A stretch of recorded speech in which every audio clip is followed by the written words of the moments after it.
Where do I change my when timer ends? Here we go. Nah. I almost want like a ding. Oh, this one's smooth. This one wakes you up and caresses your face like, good morning, sweet prince.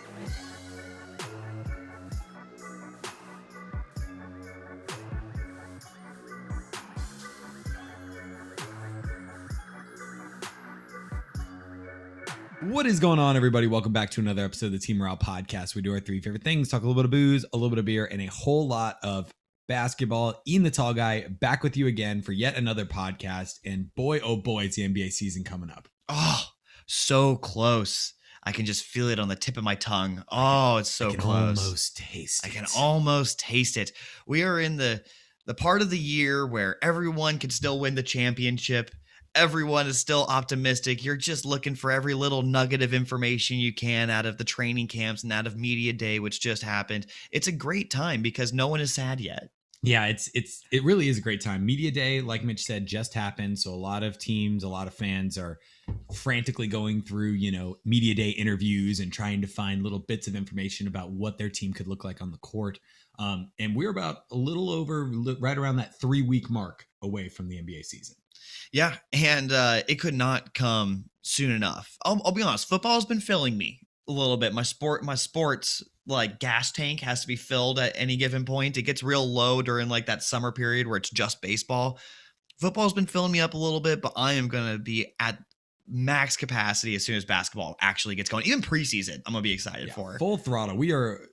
Preseason is fast approaching. Training camps are kicking off. And like I said, the NBA season really starts in about 3 weeks, which will be super, super exciting. And like Mitch said earlier, fans are just optimistic. No one's had their heart broken yet. No. Everybody can win the NBA finals as of today.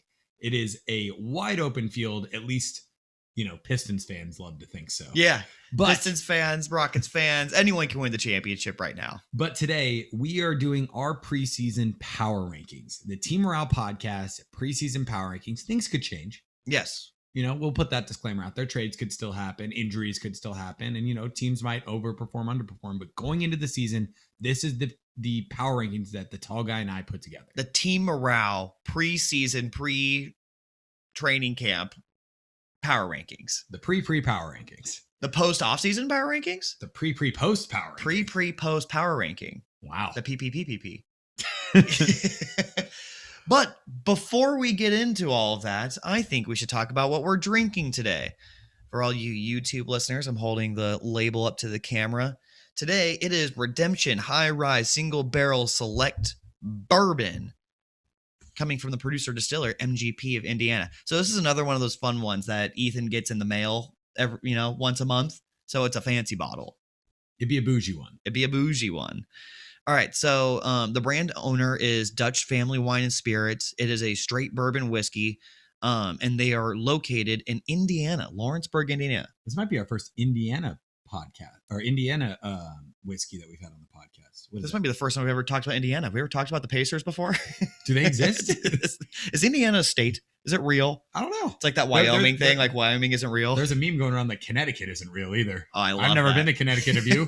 I have been. Are you sure? I actually have. I don't think you have. Maybe I was somewhere else. Yeah. They're just telling me it was Connecticut. You off in like Wyoming, and it's like, it's Connecticut. But my favorite part about these things from Ethan's little mailbox booze that we get is they actually just tell me the story right here as opposed to me having to Google it. So here we go. Here's the story. A big part of Redemption's mission is to restore rye whiskeys back to what it believes is its rightful place as the number one spirit in America, just like it was in the 1700s and the 1800s. Eager to lead this effort and promote the recent upswing in rye's popularity, Redemption began their single barrel program using the finest barrels that were hand-selected by master blender Dave Carpenter, with a mash bill of 60% corn, 36% rye, 4% barley. It's 105 proof. Dang. That is pretty cool. And we talked about on an earlier podcast being a master brewer. But what was the word they used there? Oh, the master blender. Master blender. What's higher ranking, the master brewer or the master blender? I think the master blender is like the guy who like comes up with the mash bill, not necessarily the flavors, but like okay, we're going to use this much corn, we're going to use this much rye, but like the brewmaster just does everything for the beers. I'm picturing like a graduation, and you know how they like all walk out in like funny robes and they announce them. It's like, you're brewmaster Mitchell Davis, and here he comes in like a big weird robe thing, and he's holding a whiskey bottle. I get to move my little tassel from one side to the next. I went from blender master and to brewmaster. Comes your blender master.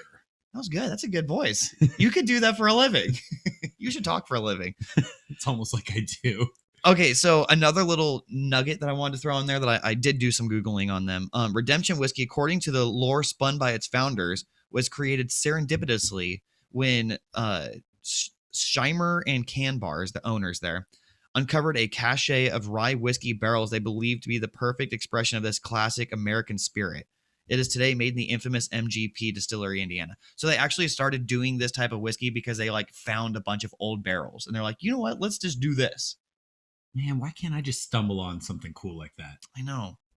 I would love to just like stumble upon $1 million in the streets. Like, oh my gosh. Oh, look at that. This is going to go into the infamous Mitchell Davis's wallet. The brewmaster. the blend master, Mitchell Davis. All right. So we're going to talk about these power rankings, but we're going to do it a little bit differently today because, as you loyal listeners always seem to know, we always go long here on the Team Morale podcast. A little bit. And today we are determined to not go on tangents and to not go long. That being said, I'm sure we've already been on a couple tangents. And We're already long.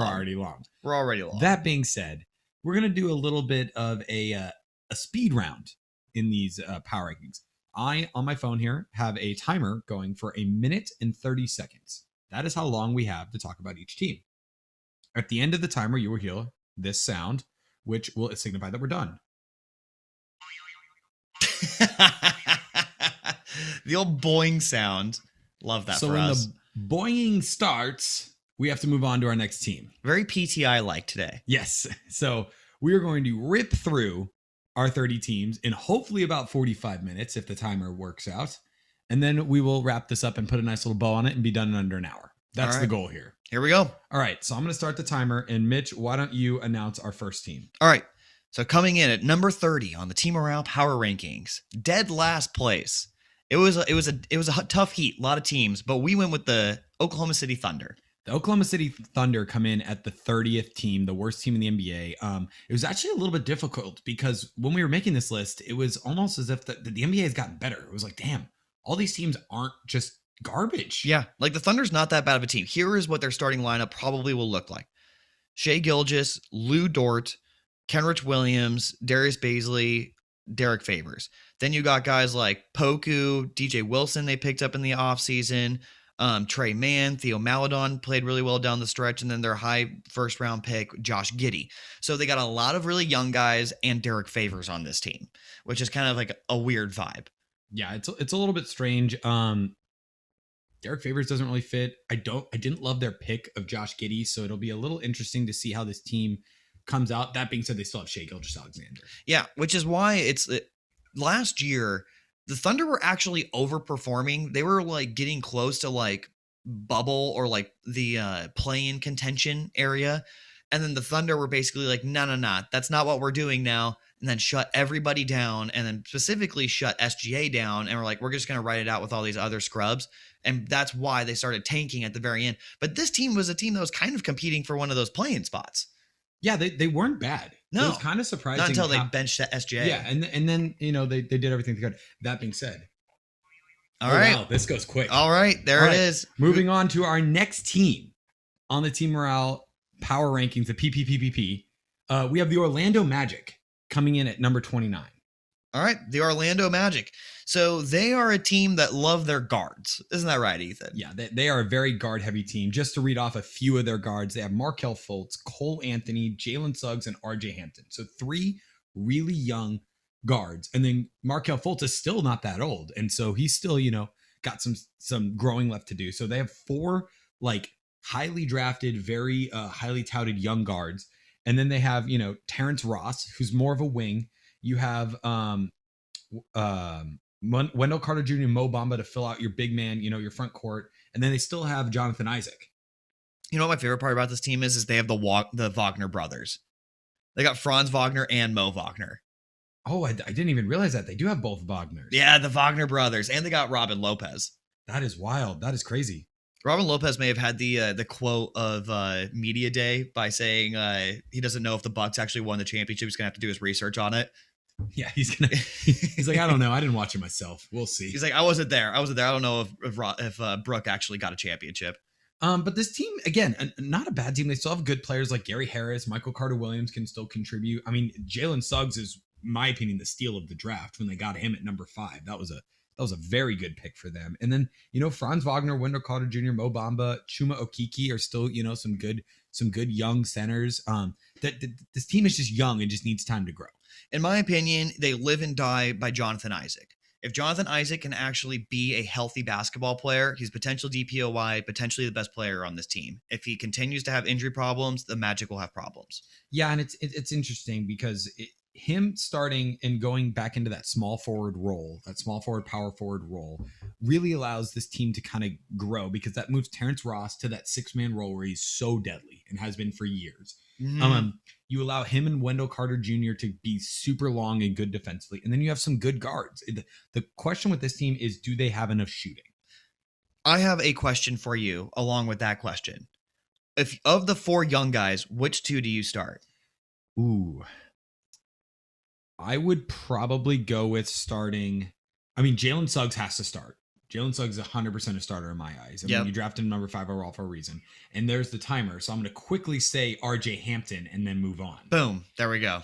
All right. Moving on to our next team. All right. Our next team is a team that's been pretty good in the past, but is just starting their recent ascent into tankism. And that is the Houston Rockets. The Houston Rockets, obviously last year, traded James Harden and got a whole bunch of garbage and dirty laundry for it. They are going to be running out a team that looks something along the lines of, they said that Kevin Porter might be playing point guard because John Wall said that he's not going to be playing this year until he gets traded, which was a mutual thing between him and the Rockets. No issues there. But Kevin Porter Jr., potentially DJ Augustine, maybe Eric Gordon starts. Oh, no, Jalen Green definitely will start. So Kevin Porter, Jalen Green. Let's see, who else do they have on this team? Not a lot. Jayshawn Tate will probably start. They have Christian Wood. And then Christian Wood at power forward, and then either Daniel Tice or Alperen Sengun at center. This is just a random team. Just a lot of weird pieces. Yeah, it's very eclectic and it's very young. It's a weird mixture of like Christian Wood, I would see right now is kind of entering his prime. John Wall, obviously on the back end of his prime. You have Eric Gordon, who's still there, who's, way past his prime. But then you've got, Alperen Sengun and Jalen Green, who are rookies who are just coming in. And I mean, both I think we had very high in our potential rookie of the year category. When we were talking about the best odds to win all of the awards, Jalen Green was obviously top 2, and then Sengun was top 10. So you got 2 top 10 rookies potentially of the class. Wow, that one went much faster. This clock goes quick. Yeah, I felt the Magic one went way slower than that. This clock goes quick. All right, let's move on to our next team, which will be the Cleveland Cavaliers. We have coming in at number 27 in our power rankings, which is a very oddly built team, to put it nicely. They have big men. So many freaking centers, man. Between Kevin Love, Lauri Markkanen, Evan Mobley, and Jared Allen. Those are 4 centers that kind of need to play. Quick shout out, RJ Nembhard made this team. RJ Nembhard, former TCU. Former TCU. Anyways, yes, you're right. They've got a ton of point guards and they've got a ton of big men. And it's like, what are you actually doing with this? Some people are saying that Evan Mobley might be their small forward. Maybe you start Jared Allen and Markkanen and then Mobley also. Then what are you doing with Kevin Love? What are you doing with Isaac Okoro? What are you doing with Okoro? What are you doing with Rubio? You got Denzel Valentine. You've got only like 1 or 2 shooters on this team between Darius Garland and Dylan Windler. Like, this is a very, very weirdly built team. Yeah, it's very weird. And it's kind of funny saying they have so many people they have to start and they're terrible. Yeah, they have exactly. To start all these guys, yet they're terrible. But they're bad. They need to do some roster reconstruction. I feel like they're in 2K mode where it's just like, let's just get all the assets we can. We'll figure it out later. Yeah, I'm looking at ESPN, which has their depth chart right now. And right now is their 3rd string small forward. They have Lauri Markkanen listed.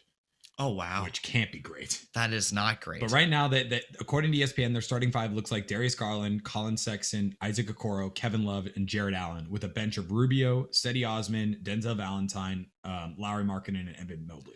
I don't hate it, yet it's just so clunky. It is. A lot of it depends on, can Mobley actually like play a 3? Like, is that possible for Mobley PA3? Because we As thought he was a 7-footer, center. that's tough. Because we thought he was a center. This clock is really moving. It's keeping us honest here. Okay, the next one that we're going to go to, Cavs were at 27. Now we're at 26, and we're going to go to the number 1 pick in the draft, and that is the Detroit Pistons. All right, Detroit basketball. Okay, so here we've got a starting lineup that will probably look something along the lines of Killian Hayes, Cade Cunningham, Sadiq Bey, Jeremy Grant, and then Isaiah Stewart is the lead, is looking like he'll probably start. It could be Kelly Olynyk, or I personally think that Luka Garza is going to play really, really well for this team. He's looked good so far in workouts and everything. I've heard they've been pleasantly surprised with his progress. His big thing was he had to drop some weight and become a little bit more mobile, and apparently he's dropped some weight. I think he still has some more to go, but yes, he could sneakily be a very good player. Yeah, I mean, so they originally gave him a 2-way contract. He was a 2nd round draft pick, and then they upped that to a non-guaranteed 3-year contract, which to me says a lot, because that's a guy that you're thinking that might be around for a long time. So the starting center is going to be a little interesting on this team. Yeah, it's up for grabs. The Pistons are just kind of in this weird spot where it's like, we don't need to win, we just need to develop and kind of just gain more assets. Mm-hmm. It's not about winning basketball games this year. It's about, developing Cade, developing Killian Hayes, developing Luka Garza, their other center. They call him Isaiah Stewart. They call him Pork Chop. Pork Chop? Yeah, he's a big old thickums. They're just in development mode and gaining assets to try to, get more talent. I would agree. They're definitely in development mode. I think that you're running out there this year in hopes that you can win as many games as possible. Like, Dwayne Casey's a good head basketball coach. You want to see if you can start getting a culture of winning going again. Like, you don't want to be the last pick. Like, you don't want to be the last team. You don't want to be the last or the first pick in the draft. But if you could be in the top 10, yes, there we go. Boing, boing, boing. Boing, boing, boing. We move on to our next team, which is probably our biggest surprise so far of this power rankings. This is our first major dropper so far, which would be, we have the San Antonio Spurs coming in at number 25. Yeah, the Spurs, man. They are a team that is loaded with good young talent, but has kind of got to figure it out. Yeah, losing your leader, your best stat getter in DeMar DeRozan, and honestly probably your best playmaker as well as your best scorer is tough without replacing him. Their starting 5 looks like DeJounte Murray, Derek White, Doug McDermott, Keldon Johnson, and Jakob Poeltl. It's kind of like the worst starting 5 the Spurs have had in a long time.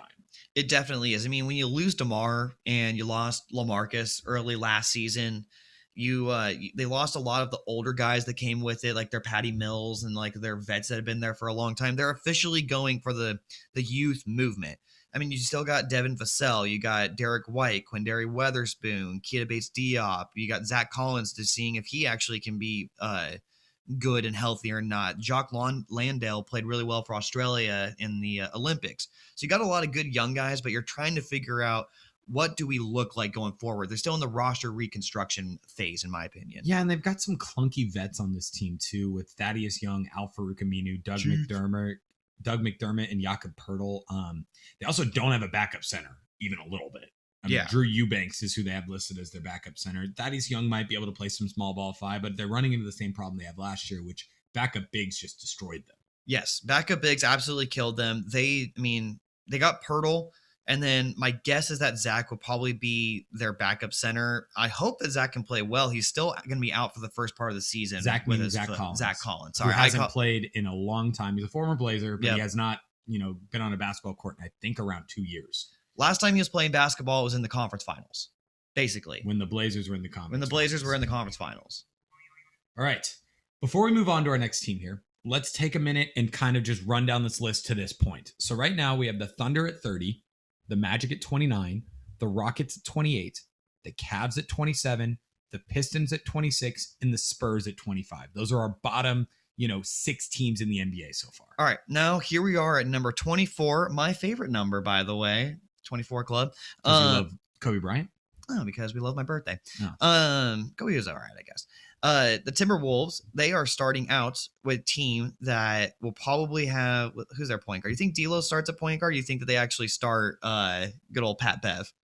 I think D'Lo starts. Okay. Pat Bev isn't good enough to be on a basketball All right, so court. Pat Bev, Malik Beasley, Anthony Edwards, potentially Josh Okogie, maybe Torian Prince, maybe Jared Vanderbilt, and then the other surefire starter is Karl Anthony Towns. So what I'm hearing is you have D'Lo, you have Cat, you have Anthony Edwards, and then everyone else is kind of up in the air. Yes. I think that Malik Beasley is probably the other surefire starter on that team right now. But we need to say this is a team that is very, very hot and in the race for one Ben Simmons, which could change this team quite a lot. Yeah, that would overhaul this whole roster. It would almost inject a little bit of life into what has been kind of a dead team so far in terms of just they've kind of been very stagnant. Ben Simmons would really inject some life into this team. They've always had questions around Karl Anthony Towns in terms of his like wanting to winness. So that's always interesting. So it'd be very, very interesting to see where this team ends up. Yeah, and as I look at this roster, it's the exact same problem that they've had for a very long time. They've always had solid basketball players on this Timberwolves team, but they've never really had a bench. Your bench is looking like Jordan McLaughlin, maybe a point guard, maybe Pat Bev, maybe you play Leandro Bolmaro, who you drafted last year. Do you play Josh Okogie? Do you start him? Is Layman or Jaden McDaniels making their way into the rotation? Do you keep playing Jared Vanderbilt, who's a very good defender, but can't shoot the ball if his life depended on it? Nas Reed is probably going to be their backup center because no one else can be. It's like, what does your bench really look like? Because right now it looks like a dumpster fire. Yeah, and the whole team just lacks that, winning culture. Yes. That's the big problem with the Timberwolves. That they've always had good players. Cat's always been, a top 5 center in the NBA. D'Lo's never been a bad basketball player. I mean, everyone forgets he was an all-star like 3 years ago. Yeah. So this timer makes me sad. You can finish your thought. Anyways, their culture has always been a bit of an issue over in Minnesota. I would agree. That kind of exhausts like that tier. We kind of did this in tiers, but as we were making this list, we kind of saw tiers. So 24, the Timberwolves, there's kind of a gap after that to where we get to this next team, which would be the Sacramento Kings, which I see as head and shoulders above the Timberwolves. The Kings roster is where we start looking at roster and be like, all right, that is a roster that I could see potentially making a playoff run. Their starting 5 looking like De'Aaron Fox, Tyrese Halliburton, Harrison Barnes, Marvin Bagley, and Rashawn Holmes. And then a bench of Davion Mitchell, Buddy Hield, Terrence Davis, either Chimezie Metu or Maurice Harkless, and then Tristan Thompson. That is a roster that looks like it's constructed correctly. It looks like an NBA roster. It does. Right? You got a couple of guys like if you're a fringe playoff team, you got a couple of fringe all-stars, right? You got De'Aaron Fox, maybe a fringe all-star. Tyrese Halliburton, Buddy Hield, potentially fringe all-star type guys. And then you got a lot of vets. You got your Tristan Thompsons of the world. You got your Damian Joneses of the world. You got your Harrison Barnes, your Mo Harkless. You got a high upside guy still in Marvin Bagley who could still pop. I mean, he's still a very young player. He's only been in the NBA. This is going to be year 4 for him. So it very well could turn out to be he's just got time to figure out. And the guy can't stay healthy. So that's the big thing with him is like, can he figure out how to stay healthy and can he contribute to winning basketball? A player I love on this team is Davion Mitchell, the rookie out of Baylor. So he is going to run into the issue that is the clog in the backcourt right now, right? You got who of Fox, Halliburton, and Hield are you moving out of the way to give Mitchell minutes? My guess is he plays probably 15 to 20. Yeah, and this team is also prime Tradeville. They've been trying to move on from Buddy Hield for, the most of the offseason. They thought they had the deal done with the Lakers. The Lakers kind of spurned them and went with Westbrook instead. They're trying to create room for Davion Mitchell to play while adding, some more, depth and some vets to this team with moving Buddy Hield, but they haven't been able to do it yet. I will say if Buddy Hield and Tyrese Halliburton did not exist on the Kings, I would be putting big money on Davion Mitchell winning Rookie of the Year. I'm very high on him. Yeah, absolutely. He's got a great name too. But Davion Mitchell? Yeah. His nickname is Off Day. Off Day? Yeah, like there's no off day. Oh, it's one of the best nicknames in college basketball. That's a good nickname. Let's move on to our next team. All right. And for the next team, we're coming in at 22 here. We are talking about the Washingtonian Wizards. That is how you say it, right? Washingtonian. Wow. Uh, You're wasting your time here. Okay, so they actually have a roster full of good players, mainly because of that Russell Westbrook trade to the Lakers, and the Lakers just gave them everybody that it took to fill out the contract to get Russell Westbrook.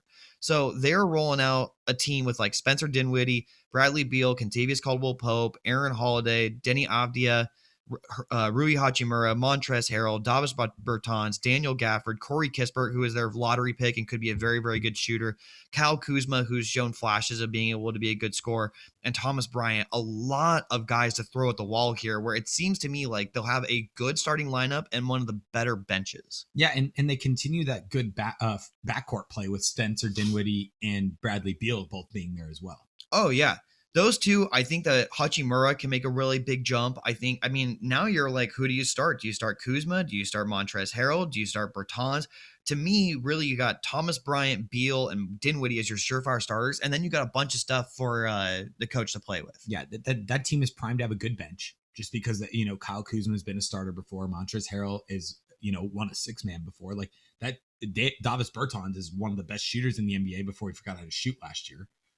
So this team is primed to, not be bad. That's the thing with this tier right now. This, low 20s to high teens. It's like, you're not going to be bad. You might not be good, but you're not going to be bad. This is the tier that's fighting for the play-in game. Yeah. This is this is the group that's fighting for that, 8, 9, 10 spot in all the conferences. Yeah. I like what the Wizards are doing here. Because they're very, very solid. They're not very young, but they're not very old. They got a lot of guys that are kind of hitting their prime right about right now. They could be a team that very much surprises us, especially depending on how Spencer Dinwiddie plays. Yeah, absolutely. Let's move on to our next team, which is the 21st team in the NBA. And in that category, we have the Toronto Raptors coming in at number 21. Another well-constructed team here. Yeah. I mean, if you look on paper, their starting five fits together pretty nicely. You have Fred VanVleet, Gary Trent Jr., OG Anunoby, Pascal Siakam, and Chris Boucher. That's a very good defensive team. Hot take, Precious Achiuwa starts over Boucher. Well, I'm looking at the ESPN and they have Khem Birch starting, and I was assuming that wasn't going to be the case. That could be. Honestly, Khem Birch is a very, very solid player. Like, he's the guy that never hurts you, so I could see that. Yeah, but then you have a bench of Goran Dragic, Malachi Flynn, who played really well for them last year, their number 4 overall pick, Scotty Barnes, Precious Achiuwa, and either Khem Birch or Chris Boucher, whoever doesn't start. And then you still have Svi Mikhailuk, who played really well for them. Isaac Bonga has shown flashes. Like, this team is deep. Yes, it's a deep team. They got some good veteran leadership in Goran, but overall, this is a team that is trying to get chemistry right now because they're thinking, okay, this is our team. Now, if we need to move on from Pascal and go get another star, we could potentially do that, but this is our lineup right now, that VanVleet, Trent, Anunoby, Siakam, and then whoever you want your center to be. Yeah, it's a tough spot because they've invested a lot of money in VanVleet, in Siakam, in Gary Trent Jr. They're going to have to invest money in OG Anunoby coming up here pretty soon. They currently have a lot of money invested in Dragic, so they have a long way to go in terms of like figuring it all out. But I do agree with you that this roster kind of is what it is. Yeah. So that's going to be the story of the Raptors is this season. Do they flounder like they did last year? They really struggled last year, which was a bit of a surprise. Or do they come out and do they play like the Raptors that we saw 2 years ago inside the bubble that played really, really well and was pushing the Celtics to potentially go to the Eastern Conference Finals? Yeah, and a big thing to note here about last year's struggles with them real quick before we finish is they didn't get to play at home. It's a good point. That's a very big – I mean, they had to play in Florida. Played in Tampa. As their whole, home court was in Florida. So they didn't get to sleep in their own beds. They didn't have a home crowd. So, like, being able to go home this year will be huge for them. It's very true. All right, now we're wrapping up our top 20 here. At number 20, we have got the Nolens Pelicans. The Nolens Pelicans. Now, we obviously all know that they have probably the best star power out of anyone in this group with Zion and Brandon Ingram. Both of them are all-stars. Both of them are young. Both of them are very good players. They go about the game in different ways. It's a question whether they actually will fit going forward or not. They did move around some pieces this offseason. Most notably, they moved on from Steven Adams and added Jonas Valanciunas, and they moved on from Eric Bledsoe and then added Devontae Graham. So their lineup will look something along the lines of a Devontae Graham, Josh Hart, Brandon Ingram, Zion Williamson, and Jonas Valanciunas, which is definitely the best starting lineup we've heard yet. Yeah, absolutely. And I would say the Jonas Valanciunas and Devonte Graham additions were both upgrades over the players they had previously with Steven Adams and Eric Bledsoe. Eric Bledsoe, excuse me. Sorry. They did lose Lonzo, which hurts. But this team, it just needs to figure itself out because their roster's always been a little bit eclectic. This is the most easy flowing roster that they've had in a long time. And the Pelicans got to start winning because Zion wants out and they need to give him reasons to stay. And they have a new coach. So we'll see how Willie does with this new team. I think that what you can see is they definitely put an emphasis on shooting around Zion, right? Eric Bledsoe couldn't really shoot. Lonzo actually started to become a good shooter at the end, but they never really saw him as a shooter. Devonte Graham very much is a shooter. Jonas Valanciunas, one of the best shooting big men the NBA has to offer. So maybe he fits better next to Zion because the whole thing is, how do you fit the pieces around Zion? Like Ingram is great, but Zion is your superstar. Yeah, and he's a hard guy to build around just because he's a guy that can't get his own shot. So it's hard to build around a superstar that is incapable of like taking the ball, putting it on the floor in the half court and scoring. Mm-hmm. So it's a difficult challenge. That being said, if you want to keep Zion, you got to be up to the task. Yeah. All right. Now All we're getting into our teens. Before we move on here, let's recap our top 20 or our bottom 20. I guess, the 20s right here, which would be the Thunder we have at 30, the Magic we have at 29, the Rockets we have at 28, the Cavaliers we have at 27, the Pistons we have at 26, the Spurs we have at 25, the Timberwolves we have at 24, the Kings we have at 23, the Wizards we have at 22, the Raptors we have at 21, and then we had the Pelicans coming in at number 20. Let's break into the teens here and talk about the 19 team in our power rankings, which would be the Charlotte Hornets. Oh, the old Charlotte Hornets. They have my favorite player in basketball on that team. Terry Rozier. This team captained and led by LaMelo Ball. This is probably one of the deeper teams that we have talked about yet. Their starting five looks like LaMelo Ball, Terry Rozier, Gordon Hayward, PJ Washington, and Mason Plumlee. They added their center. The big thing with them was, could they add a center? Mason Plumlee played pretty well for Detroit last year, was the backup in Denver for a while, has been in winning situations before, has also been in losing situations before. So he's, a good vet and can play good basketball, very underrated passer. And then their bench looks like Ish Smith, Kelly Oubre, James Bouknight, Miles Bridges, and then Kai Jones, which actually is a decent five coming off the bench. Yes. The bench, I think, is definitely going to be better.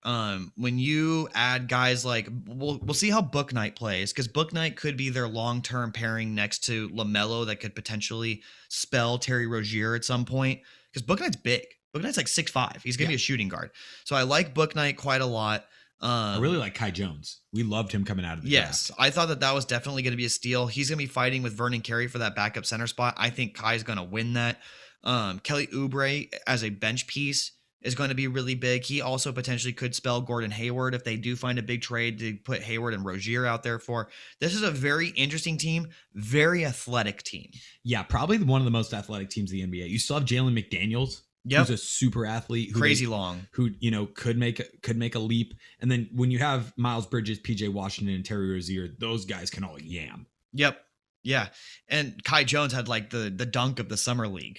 Yeah, he did. That was crazy. That was wild. So the Hornets they're another one that's going to be interesting. So last year they made it to the play-in game. Mm-hmm. And lost in the play-in game. They lost the last game of the regular season and dropped from what could have been 8 all the way to 10. Yes. They lost almost everything in one game. So they're going to be an interesting team to see whether they make a step up, step down, or stay the same. I bet they stay the same. Moving on. All right. The next team that we have on the list is number 18. We're going to stay in the Eastern Conference right now, and we're going to talk about does this state really exist, Indiana Pacers? Now, the Indiana Pacers was a very disappointing team last year. They were a team that a lot of people thought was kind of like a lock for the playoffs. They've been a lock for the playoffs for a very long time, and they didn't really move a whole lot. But they are going to have a healthy Karis LeVert back, along with their other best players with Malcolm Brogdon, Whereas all-star Domantas Sabonis. all-star Domantas Sabonis. So still got TJ Warren and Miles Turner, who's one of the best defensive bigs in the entire NBA. They did lose TJ Warren for most of last year. Yes. TJ Warren and Karis LeVert were both out a lot last year. So if they can come back and be healthy, have their starting lineup of Brogdon, LeVert, Warren, Sabonis, Turner come back to the lineup, and then the bench is fine. There's not a whole lot to be like super jazzed up about, but they got like a Jeremy Lamb, TJ McConnell, who's a very good defender. Torrey Craig will probably be their backup small forward. Chris Duarte, who's their lottery pick. I would not be surprised to see him crack the rotation. And then your big is, I guess, Goga Badatse. Yeah, they do lack in the backup big category. That being said, you can kind of rotate Sabonis and Miles both playing the center spot and just kind of go small ball. Yeah. So this was a team, again, disappointed last year. They got rid of their 1-year coach, Solskjaer or whatever Norwegian name it was. Who was not liked. He was not liked. The team outwardly was like yelling at him on the bench, and they added Rick Carlisle. Yeah. The former Dallas Mavericks head coach, Rick Carlisle, had an interesting departure from Dallas, I would say, but a very good head coach, a very experienced head coach, an old school guy, hard nosed. He will bring a winning culture and a hard nosed team in Indiana. I think that is like the type of thing they need. That is their big offseason acquisition is Rick Carlisle. He's a championship head coach. He was the head coach for the Mavericks for a very long time. He's one of the best coaches in the NBA, but he's one of those like, I'm not going to fuck around. You better listen to what I say because this is my team. This is not anyone else's team. And I think that actually fits what the roster is built around in Indiana. Yeah, he's very much a his way or the highway type of guy. That being said, his way is generally right. So Yes. It's not necessarily a bad thing. Exactly. Is the boing coming soon? Oh, man. That one felt longer, we didn't it? finished a segment. There we go. Wow, look at that. All right. Hold on. I hit the wrong thing here. No, you're good. Oh my God. I'm butchering this. Okay. You want to do it? Moving on to our next team, which would be coming in at number 17. We have the New York Knicks. The Knickerbockers. Probably the highest rank in a preseason power ranking they've had in years. Going into last season, we were talking about doing a Knicks and like Burnett's episode. It was Knicks and Everclear because they were going to be a dumpster fire. And But boy were we wrong. We were wrong. And going into this year, I will say like the Knicks, I'm looking at their roster and their depth chart right now. They probably have the best like starter backup of any team that we've said so far. Their starting point guard, Kemba Walker, their backup, Derrick Rose. Their starting shooting guard, Evan Fournier, their backup, Emmanuel Quickly. Their starting small forward, RJ Barrett, their backup, Alec Burks. Their starting power forward, Julius Randle, who's going to be playing a lot of minutes. So you don't need a big backup power forward. But when you do, you have Obi Toppin and Kevin Knox, two young guys that have upside. Obi Toppin was probably one of the highest rated like recruits last year. Yeah. And then your starting center, Mitchell Robinson, your backup, Nerlens Noel. You also have Taj Gibson, who can also rotate in as the 4 or 5 backup. So like they're deep. They are good. They buy into what Coach Thibodeau has to say. And they now have their, quote, superstar in Kemba Walker to pair with their already star, Julius Randle. Now, here I think is the biggest thing for the Knicks is the Knicks went into last offseason and they are basically like, Julius Randle, please score points. Please get us out of this. Please win this series for us. And then the Hawks proceeded to throw their best defenders, double Julius Randle, pack the paint, did not allow him to get into his spots. He had to take a lot of jump shots. He had to take a lot of followays, which was a bad thing for them. So what did they do? They went out and they added Kemba Walker. They went and added Evan Fournier, guys that can go and get their own bucket. And Kemba Walker is going to be absolutely loved in New York because that is his hometown. Yeah, and he's probably the biggest star they've had in New York in a while. Mm-hmm. Absolutely. So he will be well loved. Evan Fournier, a guy who can get his own bucket as well as a knockdown shooter. And they still have, Derrick Rose, Alec Burks, and Emmanuel Quickly to kind of, spearhead that bench unit, which has always been good. Yeah. I'm a big fan of the Knicks this year. Yeah, I'm high. That might be my Eastern Conference We have them team. at 17, but I have them higher than Yes. I think they might do better than that. All right. So coming in next at number 16 is a team that has been playing really well, has been in the play-in game the last couple of years in the Western Conference, and that is the Memphis Grizzlies, who won the play-in game tournament last year over the likes of a Warriors and Lakers team, which is pretty wild. Yeah, and when we saw the Warriors, the Lakers, the Grizzlies, and what was the last team in that? Another team. Another team. I think it was the Spurs. I think Oh, it was the Spurs. the Grizzlies beat the It was Spurs the as the Grizzlies, 9 seed. Spurs, and then the Warriors and the Lakers. Everyone's like, well, the Warriors and the Lakers are going to make it. Yeah. But no. But no. The Grizzlies, but the upset. Now, this is a very fun young team. I'm going to read off everyone that's on this team. Because they all could play. Because they're super deep. Okay, so Ja Morant, DeAnthony Melton, Tyus Jones, Chris Dunn, Dylan Brooks, Desmond Bane, Jarrett Culver, Kyle Anderson, Brandon Clark, Jaren Jackson, Xavier Tillman, Zaire Williams, Steven Adams. That's all 15 of those guys, or however many you read, could crack the rotation. Yeah, so which means coaching for this team is super important. Yes, and I think that their coaching has been very good over the last several years. I need to look at. Can you look up the guy's name for the Grizzlies head coach? I forget. My roommate Jack is going to be mad at me for forgetting this guy's name, but he's been the coach for the last 2 years. Bickerstaff. No, it's not Bickerstaff. No, Taylor Jenkins. Yeah, Taylor Jenkins. It's Taylor Jenkins. Taylor Jenkins has been a very, very good coach for them. Ja is starting to enter the precipice of being one of the top point guards in the NBA, being an all-star candidate. Jaren Jackson had injury problems last year, which was a big reason why they struggled a little bit, why Jonas Valanciunas bumped up his trade stock quite a lot, because Jonas showed off what he can do last year. They flipped him. They added Steven Adams. We'll see if that's actually a better fit for him or not. But I think that this team they've just got youth and talent all over the board. They will need to like consolidate at some point, because they won't be able to pay all these guys. That being said, they definitely have, probably the deepest roster in the NBA. Yeah, because it's one of those things where it's like they have multiple guys that can play multiple positions. They got a lot of shooting, a lot of defense, and I know the boing is going off, but I could talk about the Grizzlies all day. As could we all. Let's take a break here. We're about halfway through our power rankings. Let's take a break and revisit this whiskey. Let's talk taste. But before we do that, I'm going to run through, our bottom 15 at this point. Did you just before we dude me? I did just before we did you. How dare you? But before I did you.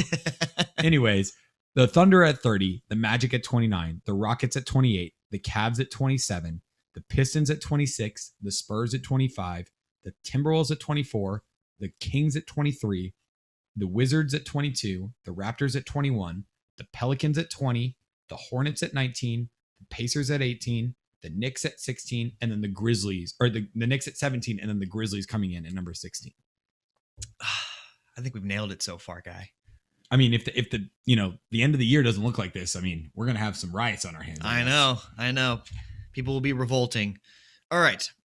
So we are drinking the Redemption Rye Single Barrel Select Bourbon out of Indiana, of all states.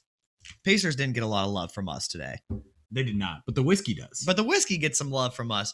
All right. I have read what the notes and you read the tasting notes? I cheated. Okay. I cheated. All right, hold on.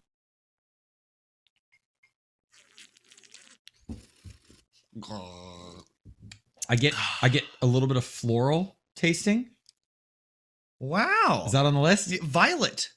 Let's go. Violet, yeah. I get a little bit of honey. Yes. I get a little bit of vanilla, which every whiskey I feel like has. Yep. We always say vanilla or vanilla and cherry are two. People have been commenting saying that basically we say every whiskey tastes like woods, vanilla, and cherry. That's what whiskey tastes like. Don't be mad at us. We're working on it, people. That's why we're looking up tasting notes now. Dude, I'm surprised that you nailed a lot of these things. I almost get a little bit of like nuttiness. Roasted nuts. All right, so let's go. Dude, I can't believe. Did you read this? No. Wow. I did not read this. Okay, so this is what it says here. This 105 proof expression boasts an impressively spicy the nose. That's poor grammar right there. An impressively spicy the nose with plenty of rye, roasted nuts, vanilla, oak, and hints of dill and violet. Did not get a lot of dill. Dill. Honestly, that's the nose. I get a little bit of. I do smell it. Oh my God. It's amazing when you look up what like professionals, like what these things are actually supposed to like smell and taste like. And then you get those very subtle nuanced. We just get the ones that punch you in the face. Exactly. It's like vanilla. It tastes like vanilla. Okay. With a rounded, silky mouthfeel, the palate packs a hefty rye punch up front, along with toffee, honey, roasted nuts, and dark chocolate. Heat only increases on the finish, which lingers with a star anise, nutmeg, and a touch of lemongrass before fading into a spicy, dry leather. Leather? Why is leather still a thing? Don't you love when it ages into a spicy, dry leather in the back of your throat? That's a good stuff right there. I do get the lemon. I get the lemon. I do get the lemon. I get everything that they're saying. It's fun. It's easy when they tell you what to look for and then you look for it. It is. I will say that we have gotten better in general. The fact that you pointed out like several of those things was pretty wild. I'm very proud of myself. You should be proud of yourself. We missed last week's rankings. That being said, we were drinking White Claw. Yes, we didn't rank White Claw because we're drinking different flavors and it's just how are you supposed to rank White Claw? That being said, we need to continue our rankings. So what do you got for me? I'm glad you reminded me. It was your thing, man. I know. I'm 1 for 2 so far. Okay. I really enjoy this whiskey because it's very smooth, right? It is super smooth. It's super silky, super smooth. When they say the silky mouthfeel, I was like, I don't know how to explain that, but it's right. But it is a silky mouthfeel. I'm going to give this an 8.6. An 8.6? 8.6. I really enjoy this. I could sit and drink this every night. Really? 8.6. That is, I mean, I feel like I said the last time we ranked, but that's generous, I think. I'm waiting to be like blown away by something. I'd say a 7.9. 7.9? I don't want to give C+. I don't want to give it quite an 8. All right. I don't want to, but like, I don't see it as a C+, because in the grading scale, a 60 is a 50 is a fail. The grading scale is fucked, by the way. Yeah, the 50 is a fail. So like, a 7 is much better than a C+, in my opinion, because for me, like a 2 is a fail. All right. That being said, I don't want to give it an 8, so I'm going to give it a 7.9. All right, 7.99. I'm still living with my 8.6. I really like this one. This is a good one. It's a good one. Absolutely. All right, ready to jump back into it? Let's jump back into the power rankings here. I have the next team, which would be coming in at number 15, which honestly, I might let you announce because this was your pick. Okay. And this is probably the hottest take we have. Okay, so on this power rankings, we're going through all the teams. And there is a certain like threshold that we have now hit being in the top 15. And these are teams that are mainly playoff teams. And it's like, where do you rank them? Right. This was hard. This was very hard. I saw one team on this list that I was like, I don't know. I kind of feel like they're not going to be that good this year. And that's the Los Angeles Clippers. You guys thought I was going to say Lakers because I was biased, right? No, the Los Angeles Clippers. And the biggest part of that is because Kawhi Leonard might be out the entire season. If he's not out for the entire season, he will be out for most, if not all, of the regular season. And looking at their depth chart, it shows. Yeah. So your starting 5 is probably Reggie Jackson, Eric Bledsoe, Paul George, Marcus Morris, and Ivica Zubac, with a bench of Terrence Mann, Nick Batum, Serge Ibaka, Luke Kennard, Justice Winslow, and make that into positions. It's fine. It's a fine team. It's fine. Get you into the playoffs. The problem is, if you look at all these other teams on this list, they're either super deep, or they have a big 2 or a big 3. You look at this team, they don't even have a big 2, and I wouldn't call it super deep. This team screams first round exit. No Kawhi on it. This is a first round. Now, this is a team that I will say last year in the playoffs, I thought was going to make it to the finals. I thought they were going to win the West, and they were pretty close to it. And you have to give this team some credit. After Kawhi went down, they fought hard and they won some games. They're still a very good basketball team. I mean, they're the top half of the NBA. And if you look at the top half of the NBA, all these teams are really good. It's hard to make the playoffs in the West. It's hard to be a top half of the NBA these days. That is what this team still is. They got a lot of good players along with their leader and best player, Paul George, but they're lacking that big time second punch. Like, is that going to be Reggie Jackson? Is that going to be Marcus Morris? Like, who is that guy for you? We have no idea right now. And you're going to be at least 3/4 of the season without Kawhi. Yeah. And that might be just too big of a hole to dig out of. Yep. Now, Paul George has shown that when he's the number one option, he is good. He's a great player. He's a great number one option and can do really well to lead a team. He struggles in that number 2 option spot. That being said, is that enough? Wow. That timing. Wow. Jinxie. All right. So we are on to number 14 now, and I'm just going to go straight for it. It is the Boston Celtics. Now, the Celtics are a very, very interesting team, right? Because they've been to the Eastern Conference Finals several times over the last 4 to 5 years. I want to say it's almost been 3 out of 5. I think it's 3 out of the last Something 5 like years. that, yeah. So in all those with Jason Tatum, with Jaylen Brown, and the team has just been like constructed differently as the years have gone on. Last year was a major dud of a year for the Boston Celtics. Struggled heavily. And it wasn't even like, some of it was injury related, but in the grand scheme of things, they were struggling before people got hurt. Yes, exactly. And that is where the issue lies, is like they were just not looking like a very cohesive, well-rounded team. Now Brad Stevens has stepped out. He's become the general manager. They added Portland native Ime Udoka as their head coach, who has been a assistant with the Spurs during their championship runs, was an assistant with the Sixers last year. He's been around. He supposedly was like one of the top guys as far as coaches came. So we'll see what happens with him. Their lineup is going to look something along the lines of Schroeder, Marcus Smart, Jaylen Brown, Tatum, and Al Horford. Which starting five wise isn't bad. That's a top, half team in the NBA. That being said, their bench has some questions.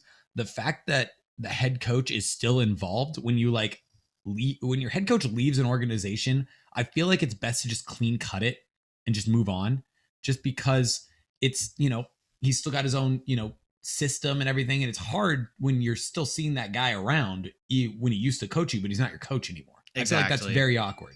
No, I'm with you. Their bench looks something along the lines of Peyton Pritchard at point guard, Josh Richardson at shooting guard. You've got guys like Aaron Nesmith, who played really well during Summer League, or Romeo Langford, who they've been talking up for a long time. Garrison Matthews is a very good shooter to play your small forward. They have Jabari Parker. That's fun. That is fun. Jabari Parker or Grant Williams, who played pretty well to be their power forward. And then Enes Kanter and Robert Williams are going to battle it out for backup center. So they are relatively deep with questionable guys. This team strikes me as they are good, not great. They could pop. They also could flop. It all depends on whether or not they buy into this coach. The awkwardness, again, of Brad Stevens still sticking around, to me, is super weird. And then, Jason Tatum and Jaylen Brown are going to have to ball out, and they lost a lot of their creation. This team has no creator. Yeah. Losing Kemba obviously hurts, but maybe Schroeder is the type of creator that he will help create for others, where Kemba was more of a create for myself kind of guy. Maybe that will help make the offense flow a little bit better. I also still question whether Jason Tatum and Jaylen Brown are actually going to fit for a championship level team. Can you have two wings win a championship together? We haven't really seen that. You need either a big or a guard, it sounds like, these days. Yep. You need a big or a guard. Long are the days of the Chicago Bulls where you had Michael Jordan, Scottie Pippen run and reign on the entire NBA, because I'm not totally sold on I think that Jaylen Brown and Jason Tatum are two amazing basketball players. Both should be all-stars every year. Both should be all NBA type players. But can that fit between the two of them lead to a championship? I don't know. Dude, that's twice in a row. We got that timing down. Bang, bang. All right. That one felt long. Let's move on to our next team, which we might get some hate for this pick. We might get some hate here. We have the Eastern Conference finalist competing Atlanta Hawks coming in at number 13. Yeah. So would it be bad if I said that there was an element of them that got kind of lucky with Ben Simmons just mentally collapsing in their series? I would agree. I also think that this team is just deep, but not superstar heavy. You have Trae Young, who's a superstar. But outside of that, you have John Collins, who I would say is a fringe all-star. And then outside of that, you have a bunch of good basketball players. They definitely, their starting five looks like Trae Young, Bogdan Bogdanovic, DeAndre Hunter, John Collins, and Clint Capella, which looks to me like a solid starting five. And then you have your bench. They brought in DeLon Wright, who's a great backup point guard. They still got the six-man bucket getter Lou Will. They have Kevin Huerter and Cam Reddish, which I think that it's time that one of them needs to either step up or get moved on from. Yep. Then they have Gallo, and then Gorgie Jang and Solomon Hill. Like this is a deep team. The problem is, and they got Jalen Johnson in the draft, who I think is going to be good. So this team is very wing heavy. This team they need some guys to step up. They need some guys to go from good basketball players to great basketball players before they become a title contender in my eyes. I think that the thing that could turn them into a title contender is the development of John Collins and DeAndre Hunter. Those are the two guys to me that have the highest ceilings on this team. I mean, outside of Trae Young, of course, that have the highest ceilings to step up and be an all-star caliber player. You have your other guys like Herter and Reddish and Jalen Johnson, I guess, are the three that are going to be competing, and Lou Will, who can always pop. Though, like Herter and Reddish can always pop, and like one of them could just take that starting shooting guard role and just run with it. But to me, it is between John Collins and DeAndre Hunter. Those are two of the guys that I see all-star potential in, but they're just not there yet. Oh, wow. That one went really fast. Dude, we are getting good at this. That one went really fast. That one cruised. All right, moving on to our next team. Mitch, who you got? All right, number 12, a team that is near and dear to my heart. As you guys probably know, it is the Portland Trail Blazers.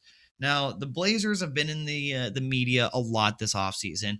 A big part of that is Damian Lillard being on the Olympic team. While he was there, there was a whole bunch of, does Dame want out rumors going out? Does Dame want to be traded? Is Dame going to force his way out? Damian Lillard had just signed an extension. He still has 4 years, including this year on the extension. So if you traded Damian Lillard, you get the King's prize. You get the King's ransom, as they say, because you're getting an all NBA guy for 4 years. An MVP candidate for 4 years guaranteed. He came back. He pretty much said, like, look, I just want to be on a competing team. I honestly think all he wants is to make it to the second round. He wants to feel like he's like competing. He wants to feel that if they pop, they have a chance. Exactly. That's all he wants. And they did not give that to him last year. They lost to injury-plagued Nuggets team that just got absolutely ripped in the second round. The only big move that they made was adding Chauncey Billups. I would say Larry Nance. Larry Nance is a decently sized move, but the coaching change is very big here. Yes, the coaching change is what changes everything. They've been repeatedly talking about accountability and defense during these the training camp and during this media session. That is what they've been harping on left and right. Which, I mean, this team is not bad. This team, I've said this before, but they're looking for that Dallas Mavericks 2011 type of run. They're not building dynasties. They are just here to see if they can pop for a year and win a one-off championship. Now, this is a good year to try to do it because the Lakers are going to have to, they might need a year to figure out this Russell Westbrook thing. The Nets, now that they're all healthy, might need a year to figure out their whole thing. Yep. This is a prime year for a one-off championship before the dynasties really take hold. Yeah, it's true. And we'll see what happens with the Lakers Nets. It does feel like we're leading into a Lakers Nets championship year. So for these teams, this is when you've got to take advantage. It's like we're like hustling to, and now I have the last thing. Bang, nailed it. All right. Next team? Coming in at number 11, we're not biased by putting neither of our teams in the top 10, but the Dallas Mavericks I have coming in at number 11. Another team here with a coaching change, another team with a very bright outlook on the season, but another team that didn't really do much roster-wise this offseason. Yeah, who is it? I mean, their starting five looks like Luka Doncic, Tim Hardaway Jr., Dorian Finney-Smith, Kristaps Porzingis, and probably Maxi Kleber. This is a team that can go a lot of different routes with their starting lineup, right? This team is Luka, not even Tim. Luka and Kristaps are the two locks. The other three spots are kind of up for grabs between Tim Hardaway Jr., Jalen Brunson, Reggie Bullock, Maxi Kleber, Dwight Powell, Willie Cauley-Stein. I could even see Sterling Brown cracking in it. Bourbon has started before. There's like 7 different guys who can fill these last 3 spots. Now, I will say, I think that you got 3 big ads this offseason. One is addition by subtraction by getting rid of Carlisle. I think that the team needed a boost of energy. And then the 2 others are players. One is Reggie Bullock. I think Bullock could be a very, very big player, like a great fit next to Luka, and the other being Moses Brown. Could actually be your starting center. You've gone through so many different starting centers in the last several years. He could be your guy.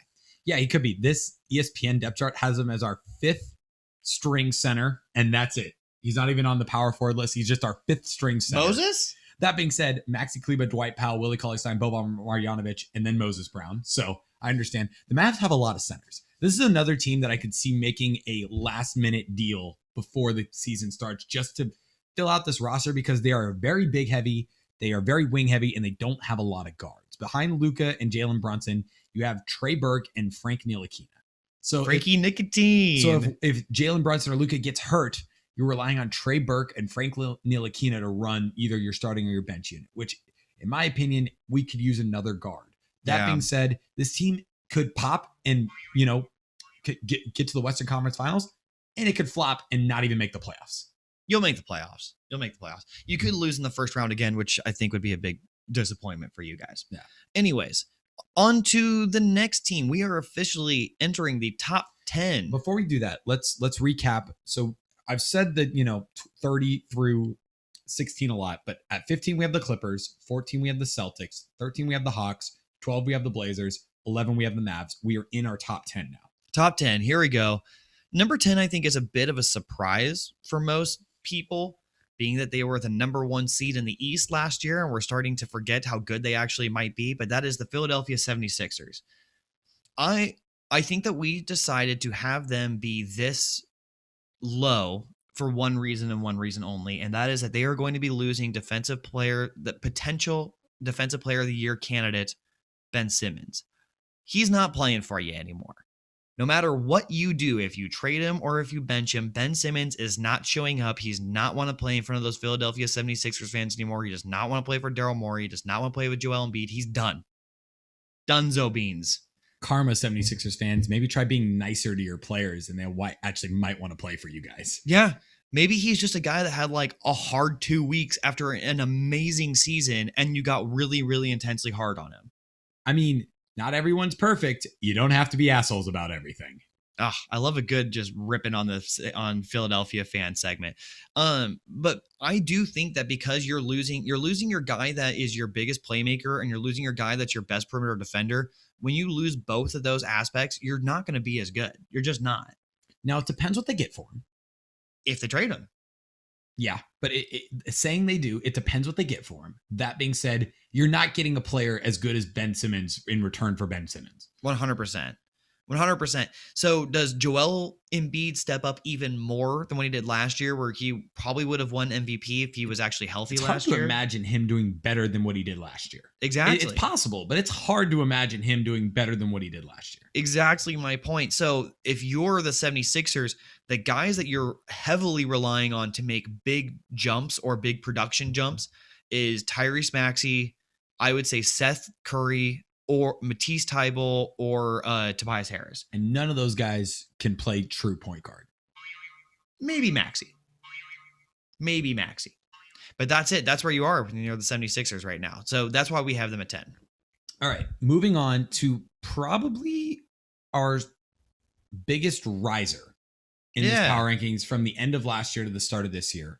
Jumping all the way into the top 10, coming in at number 9, the Chicago Bulls. Chicago basketball is back, ladies and gentlemen. Yes, we were recently in Chicago in the airport for 2 seconds. Yes, we were. Looking at this depth chart, it is incredible how good this depth chart looks on paper. Your starting 5, Lonzo Ball, Zach LaVine, DeMar DeRozan, Patrick Williams, Nikola Vucevic. You have 3 potential all-stars in that starting 5, a up-and-coming guy in Lonzo Ball and a very highly rated second-year guy in Patrick Williams. Yes. Then you have your bench of Kobe White, a very highly rated player, a very good player, could be a 6th man of the year type of guy. Alex Caruso, the James Harden stopper is what they're calling him, who is also he's a meme, but he's also a good basketball player. Yes. As much of a meme as he is a very good basketball player. Troy Brown Jr., a good shooter. Derek Jones Jr., a former Blazer who can, maybe incredibly athletic, maybe not great in a starting role, but could play well off the bench. And then Tony Bradley is not a bad backup center. This team is much deeper than I thought they would be. So the starting lineup, really good. Probably one of the best in the NBA. Probably one of the best in the NBA. It really is going to come down to how well,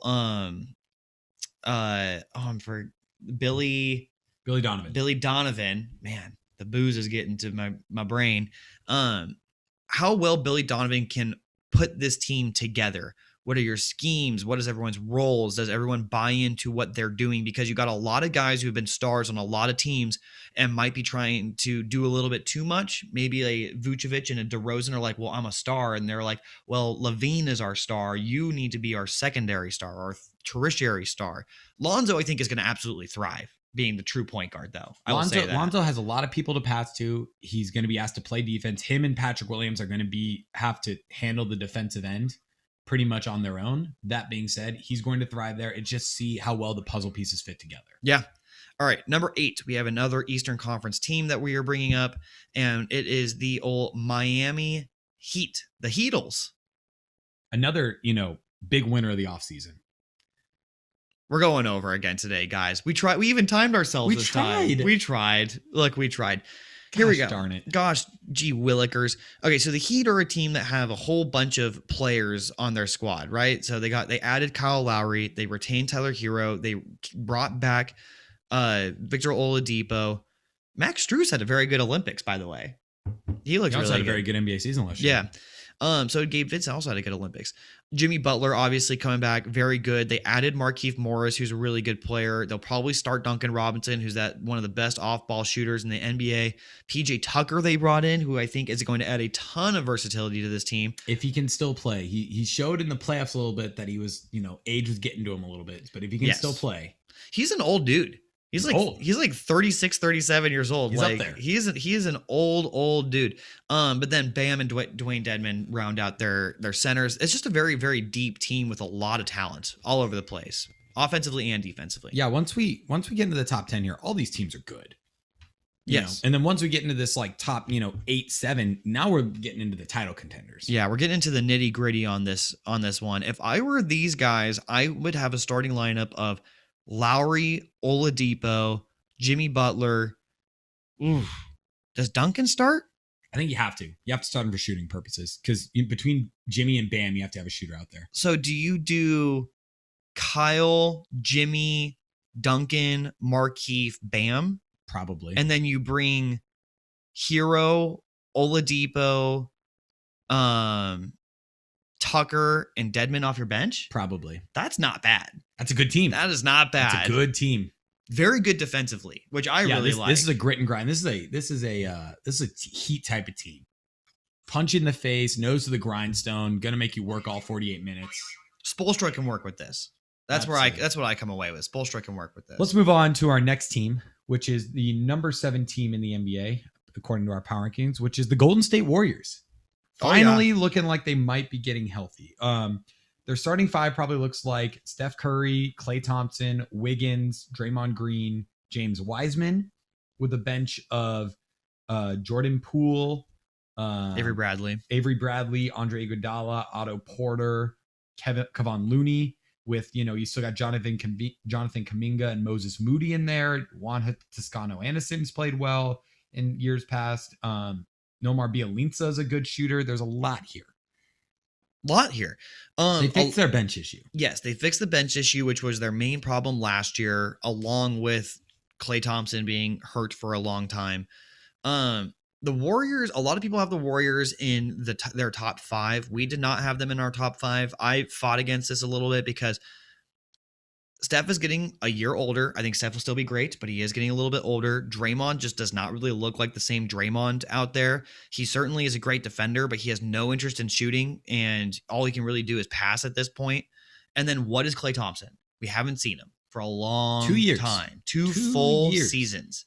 And it just came out the other day that he probably won't play until January. Yes. So he's going to miss a good first chunk of the season as well. Yeah. So I like that the Warriors added more veteran depth because that is more like the old school Warriors teams like we saw that are really good. How good is Wiggins going to play? How good is Wiseman going to play? Those are 2 other major factors for this Warriors team, along with the superstars, which we already know have question marks on them by themselves. Yeah, and then this team kind of set themselves up sneakily good for the future because your core of Wiggins, Wiseman, Kuminga, and Moody, not bad once, the Steph, Klay, and Draymond decide to move on and or retire. Yes. That's, you're setting yourself up to not just fall off a cliff once your stars leave you. Which I think is why they put a really big, we're not going to trade Wiseman thing this offseason. Because he could have been a part of a big trade for a Bradley Beal or something. All right. The next team that we are going to be talking about, number 6 on our list, and that is the Utah Jazz. And the Utah Jazz. You mean the Utah Jazz? The Utah Jazz? The Utah. No, Utah Jazz. Okay. No, you did. No, you did. No, I'm the Jazz. Okay. The Jazz have the exact same team that they put out last year this year. That's basically what I could say about this. It is no different outside of they lost Derek Favors. They lost Derek Favors, but they added Hassan Whiteside. It's a wild vibe. That's a sneaky dude. Whiteside and Gobert is like you're starting at backup. Good luck getting a layup. Nobody's shooting layups on you. I actually love that. Threes. I love that for them. It's sad. Udoka as a BK out of Kansas, I don't think it's going to get any minutes. They also did add Eric Paschall from the Warriors. That's not a bad ad. He was good in the Warriors. He struggled when he was in the Timberwolves, but everyone struggles when they go to the Timberwolves. That's a good point. And they also added Rudy Gay. Ooh, I like that. Did he play for the Jazz before? Is this no? No, I'm thinking of Grizzlies. ISO Joe. ISO Joe played for the Jazz at the end of his career. But yeah, you're running out pretty much your same lineup. You have Conley, you have Donovan Mitchell, you have Bojan Bogdanovic, you have Royce O'Neal, then you have Rudy Gobert, and then your bench, you're going to bring in Jordan Clarkson, you're going to bring in Joe Ingles, you're going to bring in Rudy Gay, maybe Eric Paschall, and Hassan Whiteside.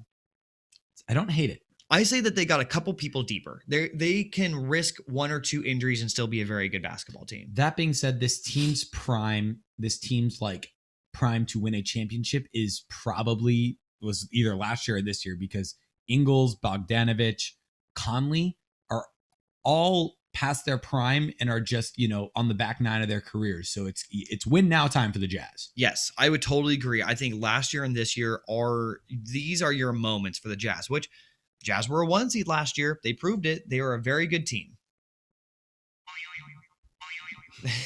I did not see the timer on that at all. To not see the timer. I cheated on that one. Yes, the Jazz are a very good team. We'll see if they can be a 1 seed again, but we have them lower going into this season. All right, moving on to our next team, which played in the NBA Finals last year. The Phoenix Suns we have coming in at number 5. They addressed a little bit of the issues that they had on their roster this offseason, which they got their backup center in JaVale McGee. They got a good backup center in JaVale McGee. Frank Kaminsky's still there, but they have a good backup center. They added a little bit more shooting in Landry Shamet, a low-key good signing for them. Yes. Elfrid Payton adds a little bit more creation, a little bit more campaign, can't repeat the magic of last year. Just backupness. A little insurance. A little insurance for campaign, falling back down to earth a little bit. They still have Jay Crowder. They still have Chris Paul. They still have Devin Booker. They still have Mikal Bridges and Cam Johnson. DeAndre Ayton, to me, is the X factor of this team. Can he be the playoff version of DeAndre Ayton, or is he going to fall back to 2 years ago DeAndre Ayton, where he struggled a little bit? So my guess is that what we saw from DeAndre Ayton in the playoffs last year is not peak DeAndre Ayton, because I think that there's an element of outside shooting that he can add, which he already has in his bag, but the Suns weren't really using it during the playoffs because that was not the most advantageous thing for them.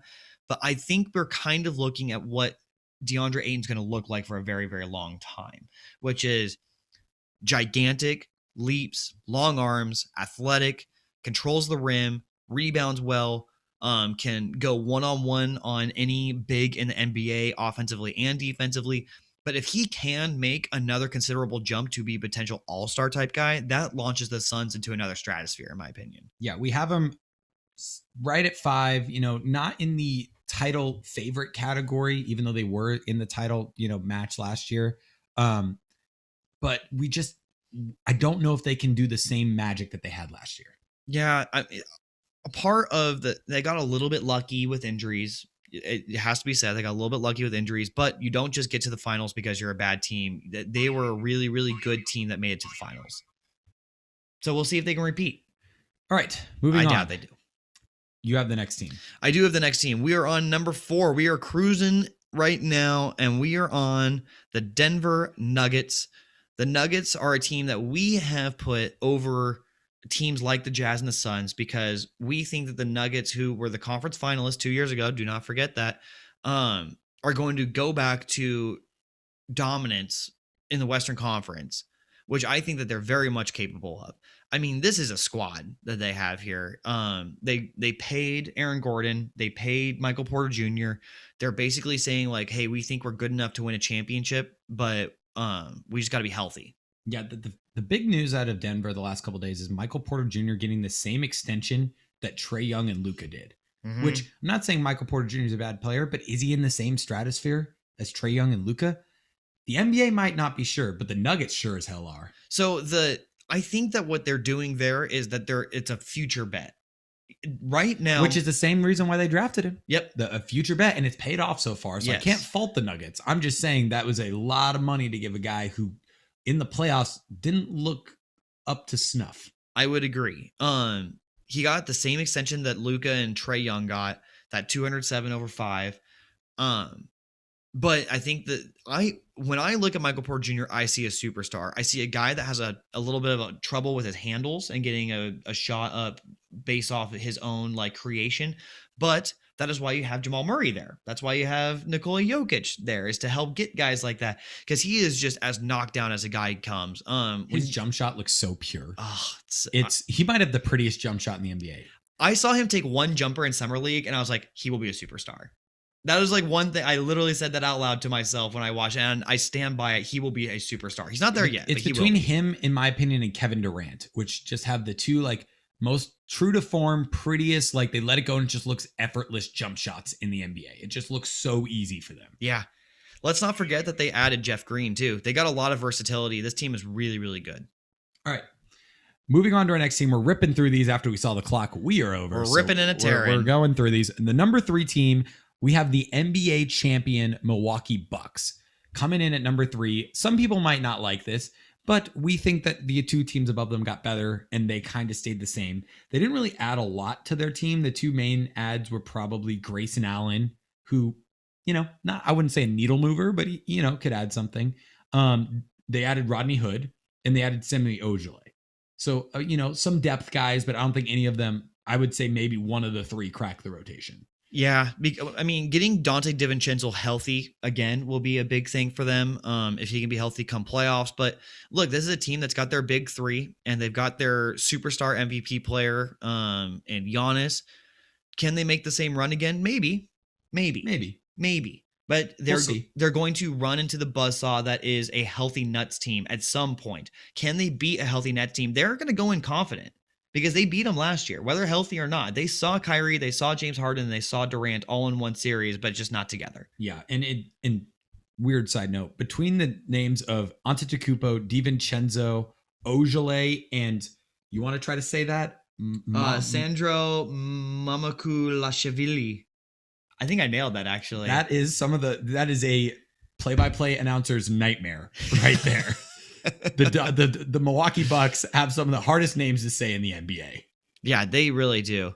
I'm trying to look. Oh, he's from New York. I thought he might be from Greece. Like, they're just recruiting the Greek national team to keep Giannis happy. No, but this team, I think, is deeper this year. I will say that. They added some injury insurance a little bit. They added some injury insurance. I'm a big Rodney Hood guy, so I love him. I love George Hill being on their bench. I love Grayson Allen being on their bench. Pat Connaughton's still there. Pat Connaughton. I would not be surprised to see Jordan Nwora get more minutes this year. He is a guy that I think is very good and can get some buckets off the bench. Bobby Portis coming back as one of the most loved players in Milwaukee, and Semi Ojeleye. So they got some guys. All right. Are we ready? Oh, God. Do I have number 2? You do have number 2. It's the Lakers. Lakers are number 2. Got the retirement home team here. They currently have, to my count, 6 Hall of Famers on their roster. Probably around 6. Between LeBron, Dwight Howard, Rajon Rondo, Westbrook, Carmelo, and Anthony Davis. Yep, they have 6 Hall of Famers. Is DeAndre Jordan a Hall of Famer? No, not in my opinion. DPOY and first team All NBA 1 year. 1 year though. Yeah, but DPOY and first team All NBA. Does that mean every person that won a DPOY is in the Hall of Fame? I mean, only one person gets the award every year. Well, yeah, but so does Rookie of the Year. Not every Rookie of the Year is in the Hall of Fame. Okay, let's not pretend like Rookie of the Year is the same as Defensive Player of the Year. Just most improved players. Not every most improved player is in the Hall of Fame. Okay, so obviously the Lakers have done a lot this year. They pretty much got rid of everybody that was on the team last year and then added a new person this year. It is a weird situation where the Lakers are going for it all this year, but next year they're going to have to start from scratch again. They're basically just going to have to rebuild that team after this year, because I guarantee you if they win the championship, 2/3 of their team are retiring. I think that's the model now. I think that if they want, I don't think that there's a single guy outside of LeBron and Anthony Davis that's a lock to be on this team next year, including Probably Russell not. Westbrook. Probably not, especially if they flop. Yes. Which, if we're going to talk about pros and cons, the pro of Russell Westbrook is that LeBron does not have to try every game because Russell Westbrook will give his 110% every single game, and you're going to win several games because Westbrook and Anthony Davis were good enough, and LeBron can take games off for the first time in his career. He cannot rest. He can play while resting. Now, the con to what this team is, come playoffs, where does your shooting come from? LeBron and Anthony Davis have to be great shooters in the playoffs for this team to win because Dwight Howard's not going to shoot. Russell Westbrook is just not going to be a good shooter. They've tried it in many different places. He's not going to shoot over 30%. And your next best player that you're putting out there is like Wayne Ellington. So that is where your issues will come playoffs. Regular season, they're going to look great, though. That being said, the number 2 team in the league, and they're very, very good. Yes. As much as we hate them, they're very, very good. Moving on to yet another team that we hate. The Brooklyn Nets. I almost said the New York Nets, but the Brooklyn Nets are the number 1 team in our power rankings, and it's pretty obvious why. When you have James Harden, Kyrie Irving, and Kevin Durant, it's pretty hard not to be the best team in the NBA. You pair them with guys like Joe Harris, like they got LaMarcus Aldridge back. I know. From the dead, basically. Patty Mills, low-key huge signing for them. Bruce Brown, Blake Griffin, Paul Millsap round out their bench. They have guys like James Johnson, Javon Carter, Bruce Brown. Like this team is deep. This team is star heavy. This team is what you want. This team has a lot going on for them. I'm going to jump right to a con because it's easy to say all of the pros that this team has, which is that they're amazing and they have everything. They're good. The big con that this team has is when you run into Joel Embiid, when you run into Giannis, when you run into a Jokic, when you run into a team that has a very, very good big, how are you going to defend that? Because the only guy I can see on here that's going to be a real starting center that can defend those guys is Nick Claxton, third-year skinny center out of Georgia. Yeah, I mean, Nick Claxton showed last year that he could be a great defender. Yes. Absolutely one of the best defenders in the NBA. So is he good enough to one-on-one Joel Embiid? No, but is anyone in the NBA good enough to one-on-one Joel Embiid? I don't know. The Nets aren't trying to stop anybody. It's first to 140, and I'm taking the Nets every time. I just think that when your other bigs are LaMarcus, Blake Griffin, and Paul Millsap, you don't have the size, the strength, or like the athleticism to really go against some of these other great bigs that are out there. Like Vucevic could cook this team. You're right. But I think in the Nets clubhouse, they're saying you make 2s, we'll make 3s. I mean, yes, that is what they're saying, dude. They've got some shooters on this team, man. And it showed in the last year's playoffs when they played Giannis that when they had 2 of the 3 stars, they cooked him. Yes, they had, James Harden, but James Harden was with one leg and couldn't walk. So but when James Harden was healthy, or when Kyrie was healthy, or when Kevin Durant when they had 2 of their 3 superstars, they cooked the Nets, or they cooked the Bucks. All right. That is our power rankings. We're going to wrap this up real quick here, guys, just because we are about as heavy as we have ever. This might be the longest broadcast we've ever had. Dear God. We timed ourselves, though. We tried. We really did, fam. But those are our power rankings. Thank you guys for joining us. Thank you to Redemption for joining us this podcast. I gave it a 7.9. Mitch gave it a 7.6. 8.6. 8.6. I apologize. Join us next week for yet another fun podcast. We've got a lot more fun content coming out of Team Morale. And cheers, everybody. Cheers.